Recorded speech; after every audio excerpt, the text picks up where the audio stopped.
Election commission తీసుకున్నటువంటి నిర్ణయం చాలా దురదృష్టకరమైన నిర్ణయం. వాలంటీర్లు ఈ ఎలక్షన్ కమిషన్ తీసుకున్నటువంటి నిర్ణయం, ఈ కోడ్ ఆఫ్ కాండక్ట్ ఉన్నంత వరకు కూడా వాలంటీర్లు ఏ విధమైన సంక్షేమ కార్యక్రమాలు పంచకూడదు అనేటువంటి నిర్ణయం వల్ల తీవ్రంగా ఇబ్బంది పడేవారు పెన్షన్ తీసుకుంటున్నటువంటి అవ్వాతాతలు, వికలాంగులు. ఇవాళ వాలంటీర్స్కి ఏమి ఇబ్బందికరమైనటువంటి అంశం కాదు. ఇది ఖచ్చితంగా అవ్వాతాతలకు చాలా ఇబ్బందికరమైనటువంటి అంశం. ఈ నిర్ణయం వలన పూర్వం ఎలా ఉండేదో మీ అందరికీ తెలుసు. అవ్వాతాతలు కానీ వికలాంగులు కానీ ఎండిఓ ఆఫీస్కో ఎంఆర్ఓ ఆఫీస్కో వెళ్ళి తెచ్చుకోవాల్సినటువంటి పరిస్థితి ఉండేది. పడిగాపులు కాసేటటువంటి పరిస్థితి ఉండేది.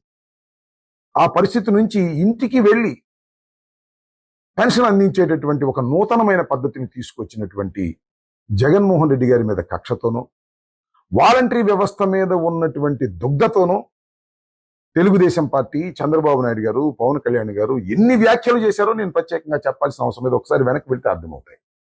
వాళ్ళు పిటిషన్ పెట్టింది ఎవరండి? నిమ్మగడ్డ రమేష్ బాబు గారు ఎవరి తాలూకా అండి? ఎంత ఘోరంగా వ్యవహరించాడు ఇంతకు ముందు ఆయన ఉద్యోగం చేస్తున్నటువంటి రోజుల్లో. చంద్రబాబు నాయుడు గారు, పవన్ కళ్యాణ్ గారు కలిసి వాలంటీర్ల మీద కక్ష తీర్చుకోవాలనే ఉద్దేశంతో ఆయన మీద పిటిషన్ పెట్టించి, ఆయన ద్వారా పిటిషన్ పెట్టించి ఎలక్షన్ కమిషన్ ఈ రకమైన దురదృష్టకరమైన నిర్ణయం తీసుకోవడం వలన వాలంటీర్లు కాదు ఇబ్బంది పడేది అవ్వాతాతలు, రాష్ట్రంలో ఉన్నటువంటి పెన్షన్ తీసుకునేటటువంటి ముసలి వారు ఇబ్బంది పడుతున్నారు. దీన్ని గమనించాలి. చంద్రబాబు నాయుడు గారు కక్షపూరితంగా ఈ కార్యక్రమాలు చేయించుతున్నాడనే విషయాన్ని దయచేసి ప్రజలు, ముఖ్యంగా అవ్వాతాతలు, వికలాంగులు గమనించాలి, వీడియోస్ గమనించాలని కూడా ఈ సందర్భంగానే మనవి చేస్తున్నాను. ఇప్పటికైనా ఎన్నికల కమిషన్ తమ నిర్ణయాన్ని పునరాలోచించుకోవాల్సినటువంటి అవసరం ఉంది.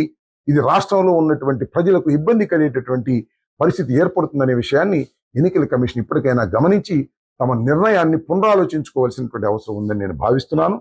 ఇది వాలంటీర్ వ్యవస్థ మీద కక్ష అని అనుకుంటున్నారేమో, కాదు. ఇది పెన్షన్లు తీసుకుంటున్నటువంటి వారి మీద కక్షతో చంద్రబాబు నాయుడు గారు ఈ విధంగా ప్రవర్తిస్తున్నాడు. ఈ ఎలక్షన్ కోడ్ ఉన్నంత వరకు కూడా, కోడ్ ఆఫ్ కాండక్ట్ ఉన్నంత వరకు కూడా పాపం నెలలో 2 నెలల్లో రేపు 1వ తారీఖున మరి అవ్వాతాతలు, వికలాంగులు వీళ్ళందరూ కూడా పెన్షన్ తీసుకోవాలి. ఎక్కడికి వెళ్ళి తీసుకోవాలి? ఆల్టర్నేటివ్ ఏముంది? ఇప్పుడు ఉన్నటువంటి ప్రభుత్వం ఆల్టర్నేటివ్ ఏం చెప్తుంది? ఎండి వాళ్ళని ఇవ్వమని చెప్తుందా? ఎంఆర్ఓ వాళ్ళని ఇవ్వమని చెప్తుందా? ఆ స్టాఫ్ ఉందా? లేదు కదా. అంటే అందరూ వెళ్ళి అక్కడ తీసుకోవాలా? వీళ్ళందరూ ఈ ఎండాకాలంలో అక్కడికి వెళ్ళి తీసుకోగలుగుతారా? చాలా వృద్ధులు ఉన్నారు, మంచం మీద పడుకున్నటువంటి వృద్ధులు, లెగవలేనటువంటి వృద్ధులు వెళ్ళి వాలంటీర్ ఇచ్చి వాళ్ళ ఏలు ముద్ర ఎంచుకుని వెళ్తున్నారు. ఆ సిస్టమ్ని తీసేస్తే ఎంత కొలాప్స్ అయిపోతుంది. దీన్ని పునరాలోచించుకోవాల్సిన అవసరం ఉంది. కేవలం చంద్రబాబు నాయుడు గారి కుట్రలు, కుతంత్రాలకు వాలంటీర్లు బలి చేయాలనుకుంటున్నాడు. వాలంటీర్లు కాదు బలి అవుతున్నది, వాళ్ళ పెన్షన్ తీసుకుంటున్నటువంటి వారు లేదా సంక్షేమ పథకాలు తీసుకుంటున్నటువంటి ప్రజలు. వారి మీద కక్షతో చంద్రబాబు నాయుడు గారు వ్యవహరిస్తున్నారు. సంక్షేమ పథకాలు తీసుకుంటున్నటువంటి ప్రజలందరూ కూడా తనకు ఓటు వేయరు అని నిర్ధారణ చేసుకున్న తర్వాత మాత్రమే ఇలా నిమ్మగడ్డ రమేష్ గారి చేత పిటిషన్లు వేయించి ఇలాంటివి తీసుకొచ్చేటువంటి కార్యక్రమం చేస్తున్నారు. ప్రజలు దీన్ని గమనించాలని కోరుకుంటున్నాను.